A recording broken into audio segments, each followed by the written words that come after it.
Ia membantu Soeharto naik ke tampuk kekuasaan. Tapi di akhir cerita, justru disingkirkan oleh rezim yang ikut ia lahirkan. Inilah ironi sejarah seorang jenderal, H.R. D'Arsono, seorang kingmaker yang akhirnya tak punya tempat di istana sang raja. Tunggu dulu, kamu pasti sering dengar nama-nama seperti Soeharto, Sarwo Edi, atau Kemal Idris. Tapi pernahkah kamu dengar nama D'Arsono? Kalau belum, kamu sedang melewatkan salah satu sosok paling penting dan tragis dalam sejarah militer dan politik Indonesia. Sebelum lanjut, klik subscribe dan aktifkan loncengnya. Karena di channel ini, kita bahas tokoh-tokoh besar yang dilupakan sejarah. Yang seperti D'Arsono ini, penentu arah bangsa, tapi hilang dari buku pelajaran.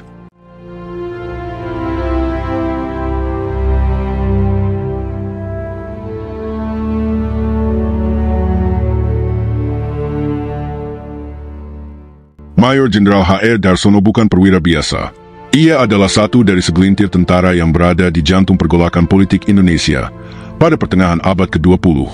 Lahir di Pekalongan, 10 Juni 1925, D'Arsono mengawali karir militernya sebagai komandan regu di Divisi Siliwangi, unit elit yang lahir dari revolusi. Namun lebih dari sekadar tentara lapangan, D'Arsono kemudian dikenal sebagai organisatoris strategis yang memainkan peran penting dalam membidani lahirnya Orde Baru.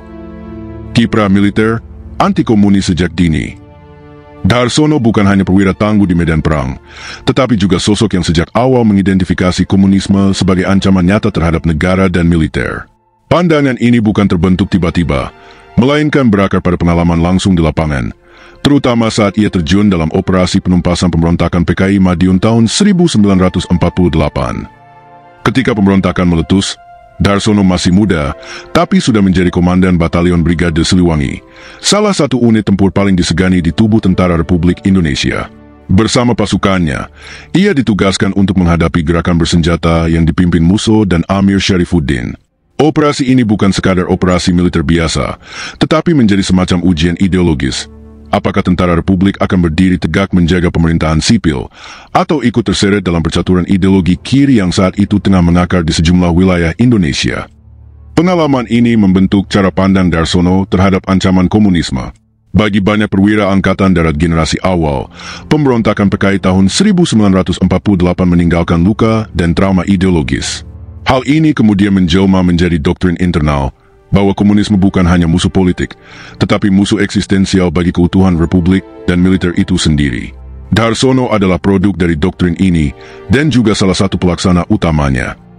2 dekade kemudian, saat Indonesia kembali diguncang konflik internal pasca peristiwa G30S tahun 1965, pengalaman tempur D'Arsono kembali menjadi nilai strategis. Kala itu, ia menjabat Kepala Staf Kodam Siliwangi, posisi penting dalam struktur Angkatan Darat. Siliwangi adalah simbol militer anti-komunis, dan D'Arsono berada di jantungnya. Di tengah situasi politik yang tidak menentu, ketika kepercayaan terhadap Presiden Soekarno mulai goyah dan Soeharto muncul sebagai pemimpin alternatif, D'Arsono menjadi salah satu jenderal yang sigap membaca arah angin. Ia cepat menangkap bahwa kekuasaan Soekarno sedang dalam titik lemah, dan bahwa Soeharto tengah membangun konsolidasi melalui Supersemar dan struktur militer. Sebagai Kepala Staf Siliwangi, D'Arsono tidak hanya menjaga stabilitas di wilayah Barat Jawa, tapi juga aktif mengambil bagian dalam proses peneguhan kekuasaan baru. Ia memastikan bahwa sisa-sisa simpatisan PKI di Jawa Barat segera dilenyapkan, dan mendisiplinkan jalur-jalur komunikasi militer agar tidak digunakan untuk menghidupkan kembali ideologi kiri. Menurut sejumlah kesaksian, D'Arsono bahkan memerintahkan pembersihan internal di tubuh militer sendiri, jika terdapat indikasi anggota yang tidak cukup tegas dalam menolak komunisme. Dukungan terbuka kepada Soeharto bukan semata-mata manuver politik, melainkan perpanjangan dari sikap ideologis yang telah ia genggam sejak tahun 1948, bahwa komunisme tidak bisa diberi ruang sedikit pun. Maka ketika Soeharto tampil sebagai pemimpin baru yang menjanjikan stabilitas dan penyelamatan ideologi negara, D'Arsono pun berdiri di barisan depan. Ia tak hanya menandatangani ikrar Panglima Sejawa, tapi juga berperan aktif menyusun kekuatan militer di belakang Soeharto, membantu memastikan peralihan kekuasaan dari Soekarno terjadi dengan dukungan militer yang bulat. Dengan kata lain, kiprah militer D'Arsono tidak bisa dilepaskan dari garis lurus anti-komunisme yang konsisten sejak awal karirnya. Ia adalah bagian dari generasi perwira yang membentuk watak militer Indonesia selama puluhan tahun ke depan, militer yang tidak netral secara politik, tetapi mengakar dalam perlawanan terhadap komunisme dan, pada titik tertentu, dalam praktik kekuasaan itu sendiri. Ikrar Panglima Sejawa, tanda kesetiaan. Di tengah kekacauan politik pasca gerakan 30 September 1965, loyalitas militer terhadap Presiden Soekarno mulai goyah. Namun di saat banyak petinggi tentara memilih bersikap hati-hati, bahkan ambigu terhadap situasi yang berkembang, Darsono justru tampil sebagai salah satu perwira yang secara tegas mengambil posisi. Ia tidak sekadar mengikuti arus, tapi ikut membentuknya. Pada awal tahun 1966, muncul sebuah pernyataan sikap kolektif dari para panglima militer yang dikenal sebagai Ikrar Panglima Sejawa. Pernyataan ini bukan dokumen biasa. Ia berfungsi sebagai deklarasi politik yang menyatakan dukungan terbuka terhadap Legend Soeharto, bukan lagi terhadap Presiden Soekarno.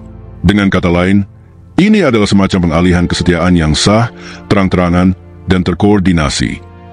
Penandatangan ikrar ini dilakukan oleh 5 jenderal kunci: Darsono, Siliwangi; Amir Matsmud, Jakarta Raya; M. Jasin, Brawijaya; Kemal Idris, Kostrad; dan Wijoyosiono, RPKAD di Malang.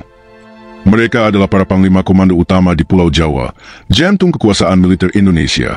Maka, ketika mereka menyatakan satu suara mendukung Soeharto, pesan yang tersampaikan jelas, kekuasaan telah beralih.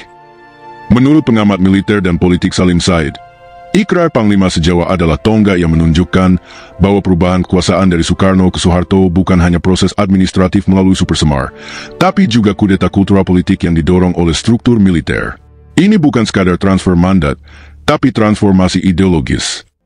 Dalam peta ini, Darsono bukan sekadar pelengkap. Ia adalah inisiator. Ia yang menyatukan irama gerak politik dan militer di Jawa Barat.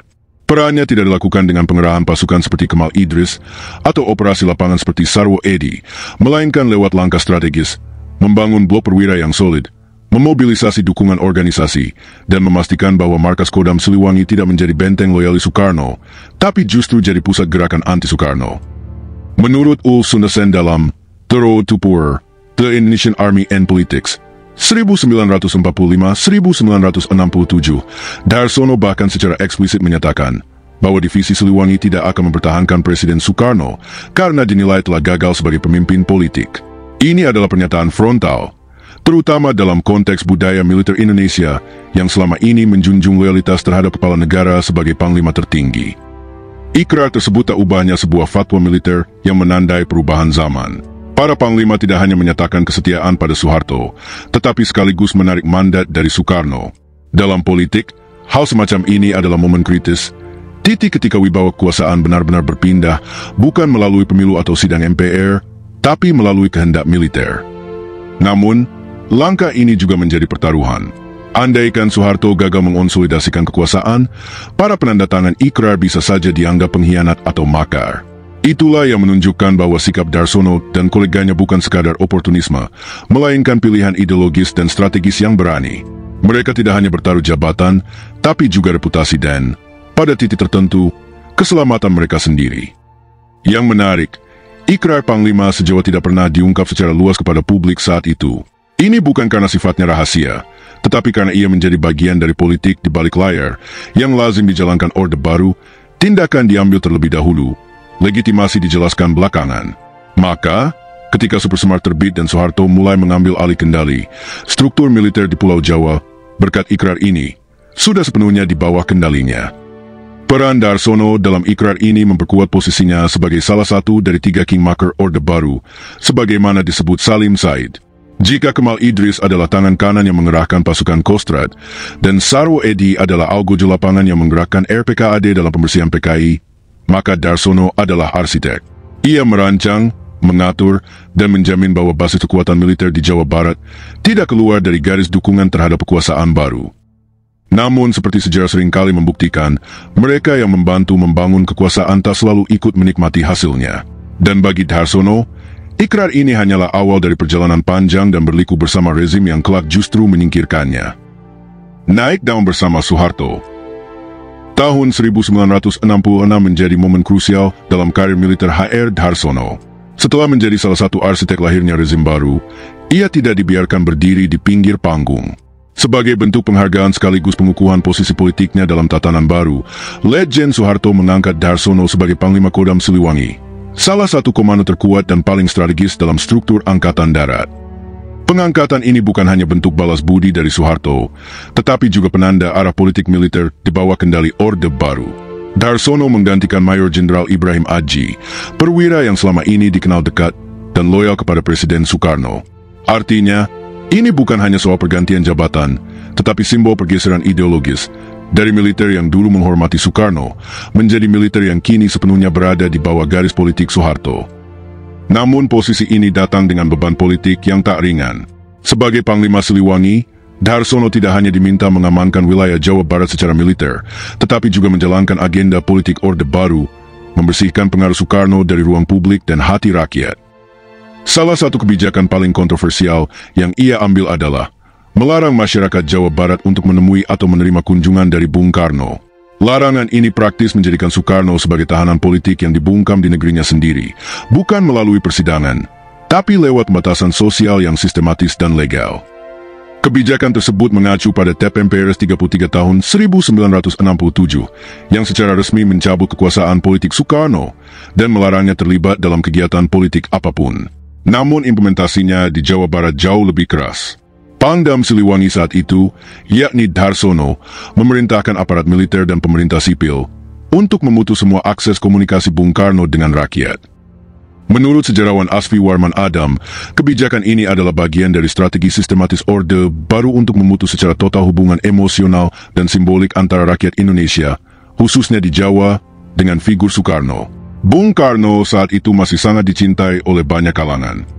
Dalam konteks ini, larangan tersebut bukan sekadar soal lalu lintas kunjungan, melainkan operasi psikologis politik yang bertujuan mematikan pengaruh Soekarno perlahan-lahan. Apa yang dilakukan Darsono saat itu memang sesuai garis politik pusat, tapi tidak semua perwira melakukannya dengan kadar sekeras itu. Darsono tampil sebagai salah satu eksekutor paling setia dari agenda depersonalisasi Soekarno. Ia tidak hanya mengisolasi Bung Karno secara geografis, tetapi juga turut andil dalam mengasingkan warisan politik Soekarno dari ruang publik Jawa Barat. Namun sejarah, seperti biasa, tidak berhenti di satu titik.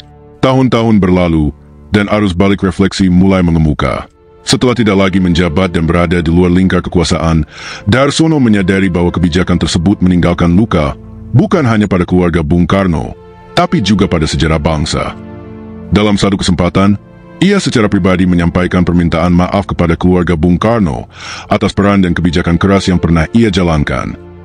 Permintaan maaf itu bukan hanya soal etika personal.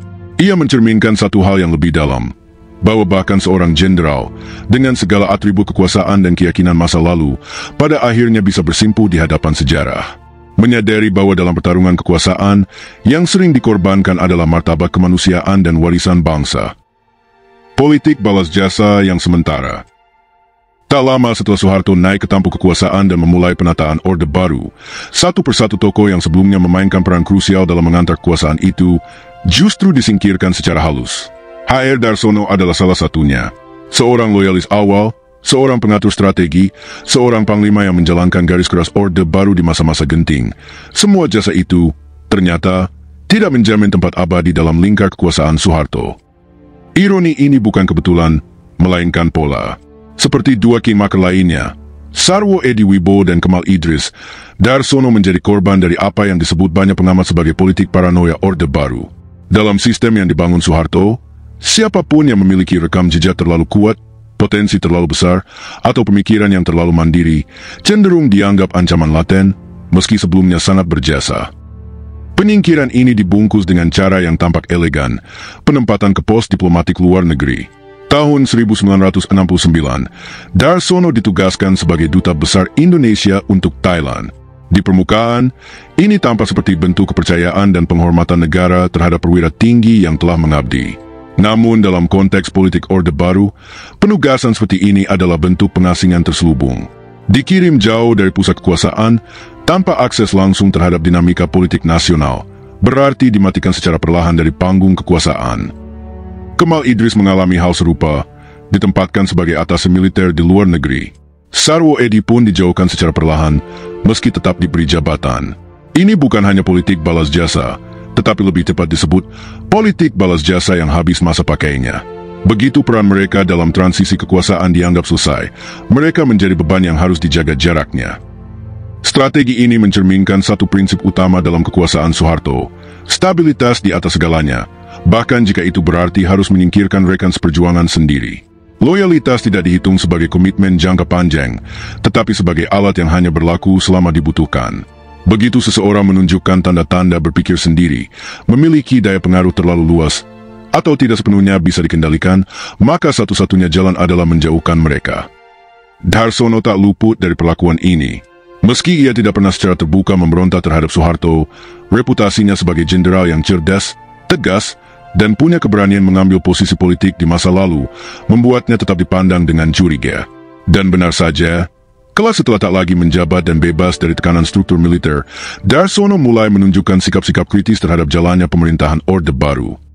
Itulah sebabnya ia harus dimatikan lebih awal dalam konteks kekuasaan. Penempatannya di Bangkok bisa dibaca sebagai upaya preventif agar Darsono tidak membangun poros alternatif di dalam negeri, tidak menjadi titik kumpul frustrasi para perwira yang kecewa, atau tidak menjadi suara sumbang di tengah paduan suara loyalitas yang dipaksakan. Setelah masa tugasnya di luar negeri berakhir, Darsono tak pernah lagi mendapat posisi strategis di pemerintahan atau militer. Ia pensiun dari dinas militer dengan pangkat letnan jenderal, tanpa seremoni besar, tanpa panggung pujian seperti yang dulu pernah ia bangun untuk orang lain. Sejarah mencatat, banyak tokoh besar di awal Orde Baru yang mengalami nasib serupa, berjasa, tapi dilupakan, membantu membangun rumah, tapi akhirnya terusir dari dalamnya.